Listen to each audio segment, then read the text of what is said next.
What is up, everybody? It is Alex from Heavy New York calling from the quarantine zone again, and this time we are calling with ANGSTSKRÍG. Thank you so much for being here today. It's great to have you here. Thank you for having us. Yeah, Thank you very much. it's so great to have you here. You have your new album coming out May 28th, which is translates to English Shadow Play. Really, what was the thought process behind the making of this album? Was there kind of like a preconceived idea? Was there a lot of improvising involved? How did this album sort of see the light of day in a way? The initial thought was just to make some dark music, and then we thought about having a core of black metal and then combining it with Swedish death metal and mellow death and rock and roll and stuff like that. But the core should be dark and black. So that was the initial thought. Then the whole visual thing came. We had the name in the beginning because it means a scream of angst, and it's the word in Danish which has most consonants in a row, which makes it a little tough to pronounce. But it's a word that you know from when you're a kid and you learn it in school and stuff like that. So it's been in the cards for a long time that we would come together and make dark music.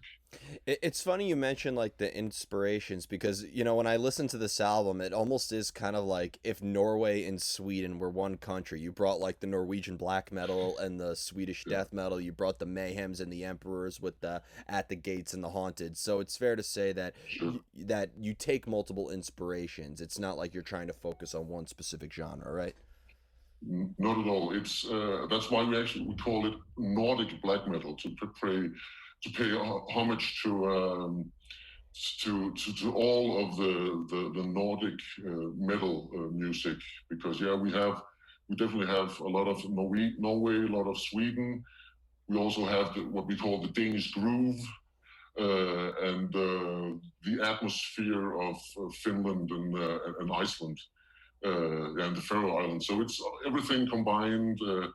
We kind of cherry picked what we like from all the different Nordic scenes, and this is what we came up with. Yeah, you could call it the coldest metal album in a way. You got every one of the coldest countries in Europe incorporated in here. Definitely, Yeah. definitely. And it's funny. It's funny you mentioned the Danish groove too, because with a lot of bands, like I know that Denmark has such like a diverse genre of metal styles between the artilleries, but also the ghost irises as well and the cabals. But Yeah, they all do yeah, have a lot of groove in it. So I've never heard that term, but it yeah. makes a lot of sense. The Danish groove. No, yeah, and we actually learned this from Fred Leclerc, who did a solo on one of our songs. He came up to me and said, "Yeah, you guys, you have the Danish groove." So yeah, I got it from a Frenchman. How ironic. um, Yeah. But one thing I find fascinating is because even though this is the debut album, you did release a couple of singles, previously throughout 2021. So is this maybe like a good representation of what people could be expecting for the entirety of the album, or is there going to be a lot more things to be discovered? Oh, there are definitely a lot more things to be discovered. Yeah, because the singles are probably the most punchy songs we have. The others they also have a lot of punch and a lot of energy, but they also have parts that kind of brings in very different atmospheres. So there's a lot of goodies on this album, definitely. Yeah, and it's fair to say and I'm probably asking this way too far in advance, being that this album hasn't even seen the light of day yet. But like, Mhm. being that you have all these different elements, there's a lot more room for experimentation in the future, right? You're not going to try to stick to one sort of thing.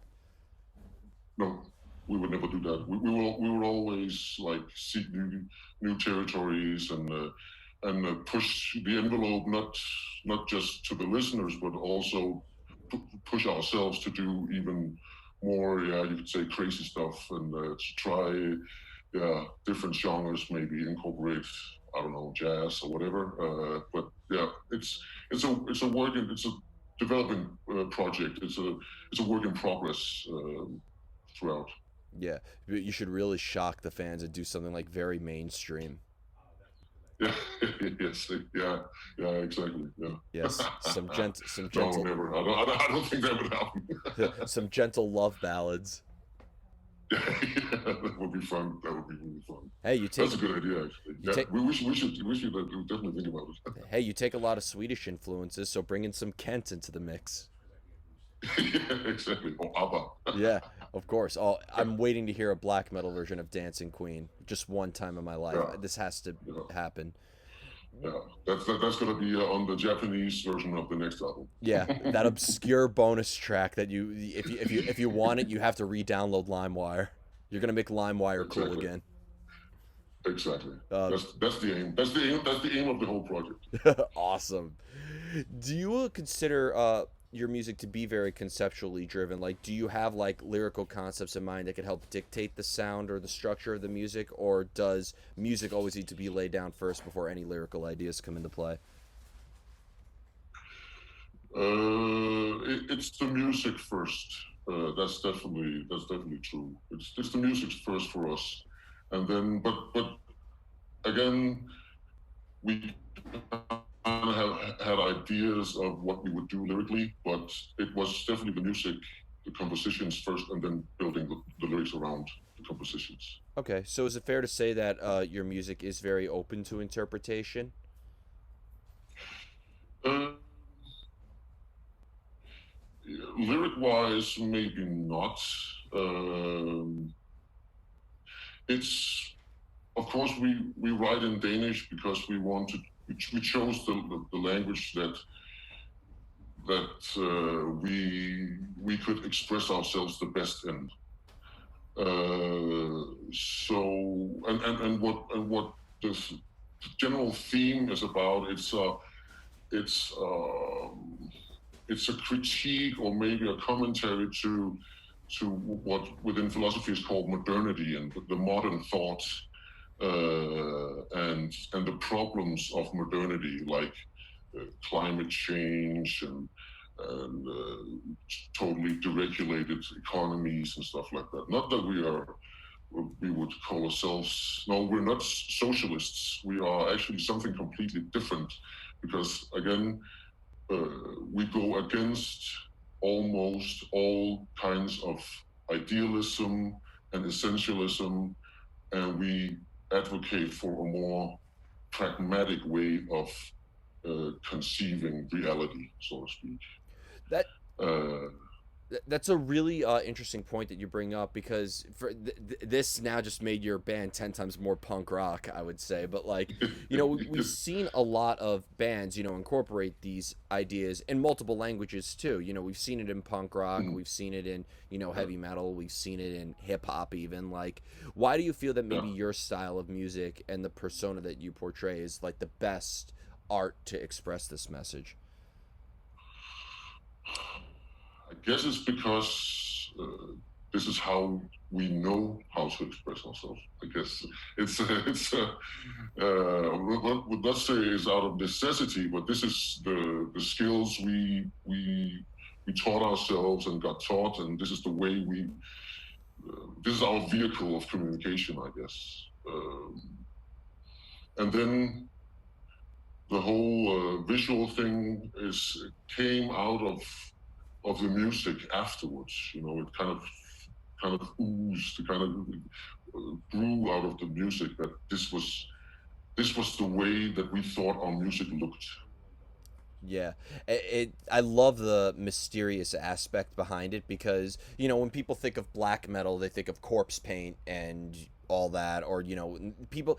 Yeah, There's even like a fashion that goes along with every subgenre now. But this is like yeah. something where I don't know what to expect. Do you almost feel that maybe like in the music, and if you were to play live, like that you almost in a way portray a character?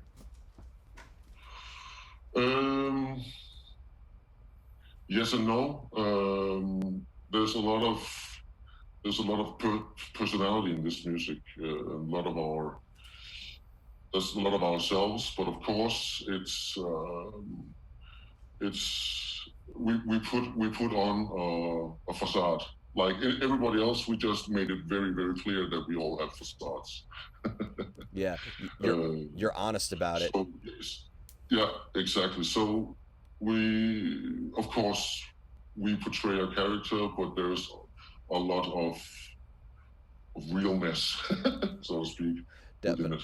Definitely. And going back to like this concept of like the anti-idealism and all this, do you almost kind of like, is there like maybe like a lot of research that goes into your songwriting process, or do you also like write from a personal place? Do you almost feel that like maybe your personal experiences could This also influence the sound?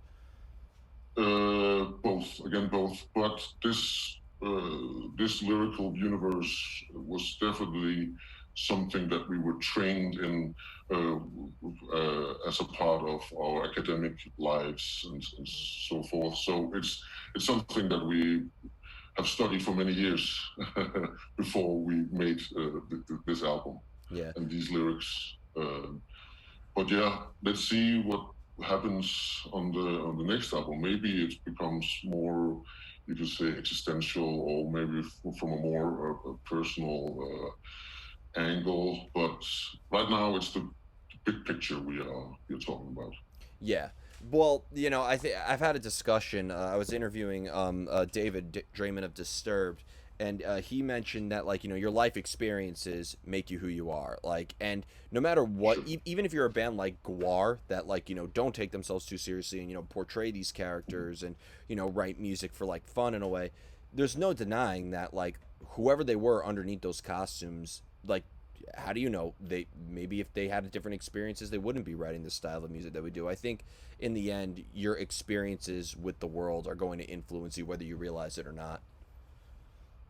Agreed. Definitely agreed. It's we are all the consequences of our history, of our actions and what happened to us, and the people and the things, the technologies we surround us with. That's we are the consequence of that, so to speak. Yeah, and art has always been the greatest consequence of what happens in the world. I think it's always been a both a it's like there's multiple languages behind art, but it all ties to a universal language, and that is responding to what happens within us in our world. Definitely. Yeah. Well said. Thank you. I was winging it too. But do you and in addition, you know, singing in Danish as well, I think is going to. There's something about the language that you sing in that makes the music stronger in itself too. Like one of my favorite bands is from Japan, Duran Gray. They don't sing a single word of English. They always speaking Japanese, and I almost don't want to hear what those lyrics translate to. And Rammstein Oh, lyrics are oh, not very are not as compelling if they were sung in English as well. oh no, definitely. And also, Danish has a very it's a very harsh language, and we have the sounds all over. So there's a lot of it can be a bit scary. Yeah. For instance, our name ANGSTSKRÍG has this sound within it, so yeah, it's a bit hard to listen to. Yeah, you could thank your neighbors in Germany for that. I think they play a role in that. Yep, yeah. Vielen Dank. Yep. Now, do you when it comes to like getting that creative energy to you know put pen to paper and start writing? Does ideas sometimes come out of nowhere? Do you like just all of a sudden feel that creative energy, or do you almost have like a usual place that you go to in order to let the creative energy sort of flow through?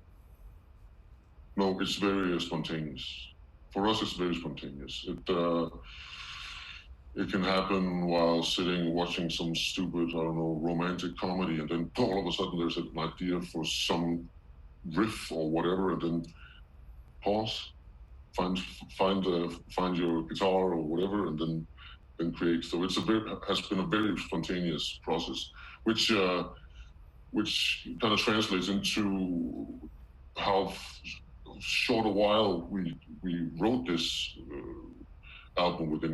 We did it in like a couple of months, and then we stood there with 6 songs and thought, what the hell are we going to do with this?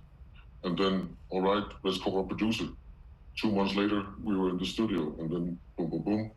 It just we had a finished record within like half a year. So Wow. yeah, it was a very inspired and very creative process, and very spontaneous as well. Yeah, this is it sounds like a very organic process as well. Nothing seemed too forced with it. No, definitely not. No, no, no. And also, we have this kind of a virtue that it has to be it has to be fun. It has to be a fun process. It has to be inspiring and yeah, yeah, fun process. So for us, it was a pleasure to make this album. How do you know when a song is done? It never is, I Yeah. guess, because when the song has been recorded, then it builds from there.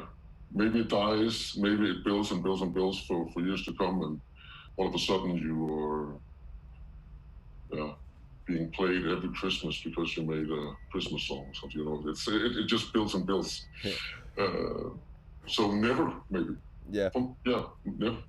Well, Music is never done. The song is never dead. No.